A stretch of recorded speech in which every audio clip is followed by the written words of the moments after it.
Florent Rodeau est avec nous sur ce plateau pour nous parler de sport, hein, très concret sur le terrain, les pieds dans l'herbe.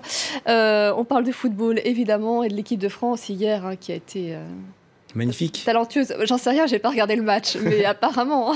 Elle a été très bien cette équipe de France. Un succès 5-2 face à l'Islande, le petit poussé de la compétition, 4-0 dès la mi-temps. C'est d'ailleurs une première dans un Euro, aucune équipe ne l'avait fait auparavant. Vous allez découvrir les images de l'entraînement du jour à Clairefontaine.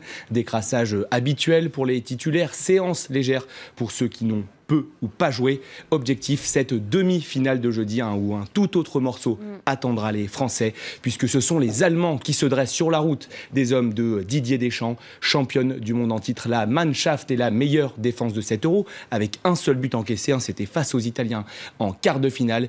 Elle n'a également plus perdu contre la France en compétition officielle depuis 1958, et la Coupe du Monde en Suède, ce sera donc un exploit dont auront besoin les Français. Une Allemagne tout de même privée de Gomez, Khedira et Hummels pour ce match. Boateng et Schweinsteiger sont eux incertains, Aude. Nous parlons du mercato aussi. Le PSG a présenté son nouvel entraîneur cet après-midi. Oui, il a 44 ans, il est basque et il vient de remporter les 3 dernières Ligues Europa. Unai Emery est officiellement le nouvel homme fort du Paris Saint-Germain. Vous découvrez sa première séance d'entraînement aujourd'hui au Camp des Loges à Saint-Germain-en-Laye. L'Espagnol a été présenté à la presse dans l'auditorium du Parc des Princes. Et après Almeria, Valence et Séville, le PSG sera sa première expérience à l'étranger. On va maintenant écouter ses premiers mots sous les couleurs parisiennes. En français, s'il vous plaît. Pour moi, c'est une grande opportunité. L'entraîneur à Paris Saint-Germain, pour moi, c'est un grand défi. Le Paris Saint-Germain, il a travaillé très bien. Il a gagné.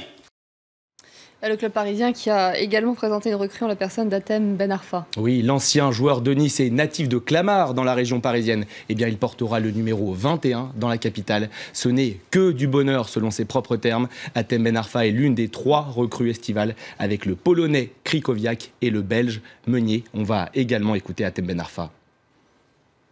C'est vrai que j'étais tout proche de signer à Séville, mais au dernier moment, donc j'ai eu des discussions avec les dirigeants qui m'ont dit de bien réfléchir et que si je voulais aller gagner la Ligue des Champions, c'était de signer à Paris.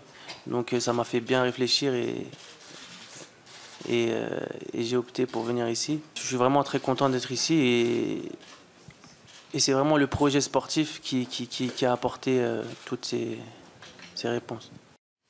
N'oublions pas que nous sommes gâtés en France. En même temps que l'Euro, il y a le Tour de France. Exactement. Et aujourd'hui, c'était la 3e étape. Une 3e étape longue de 223 km entre Granville et Angers. Les routes de Mayenne et du Maine-et-Loire qui ne réservaient aucune difficulté majeure aujourd'hui. Et comme samedi, la victoire d'étape est revenue à Mark Cavendish. Le Britannique s'impose une nouvelle fois au sprint. C'est sa grande spécialité. Ce succès est un véritable événement puisque le coureur de Dimension Data remporte sa 28e victoire sur le Tour. Il égale ainsi le record d'un certain Bernard Hinault. André Greipel et Brian Cocard complètent le podium du jour. Au classement général, le maillot jaune est toujours sur les épaules de Peter Sagan que vous allez découvrir à l'antenne. À noter la présence au de 3 Français dans le top 10, Alaphilippe, Barguil et Galopin, respectivement aux 2e, 5e et 8e places de ce Tour 2016. À Londres se joue Wimbledon. Oui, une journée marquée par la qualification plutôt aisée de Roger Federer.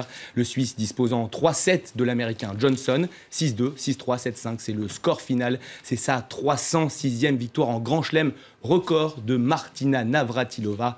Égalé dans le même temps en qualification de Mario Cilic, son adversaire, son futur adversaire en quart de finale. Le Croate profite de l'abandon de Kei Nishikori pour passer. Autre abandon, celui de Richard Gasquet face à Joe Wilfried Tsonga dans le duel 100% français de la journée. Ça passe aussi pour un autre Français, Lucas Pouille, tombeur de Bernard Tomic en 5-7. Sam Querrey et Andy Murray obtiennent eux aussi leur billet pour le prochain tour. Un point du côté des femmes. Qualification de Shedova, Cibulkova, Vesnina, Alep et Kerber pour les quarts de finale. Ça passe aussi pour les sœurs Williams. Serena inflige un cinglant 7-5, 6-0 à Kuznetsova. Vénus, l'aînée, s'impose elle 7-6, 6-4 face à l'Espagnol Navarro.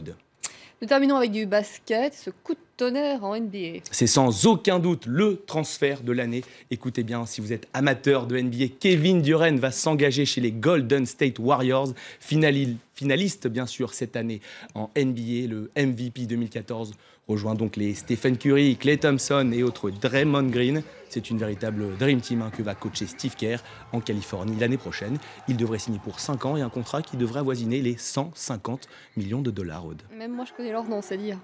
Je vous remercie beaucoup, Merci à vous, Florent, pour ce journal des sports. Place au Focus.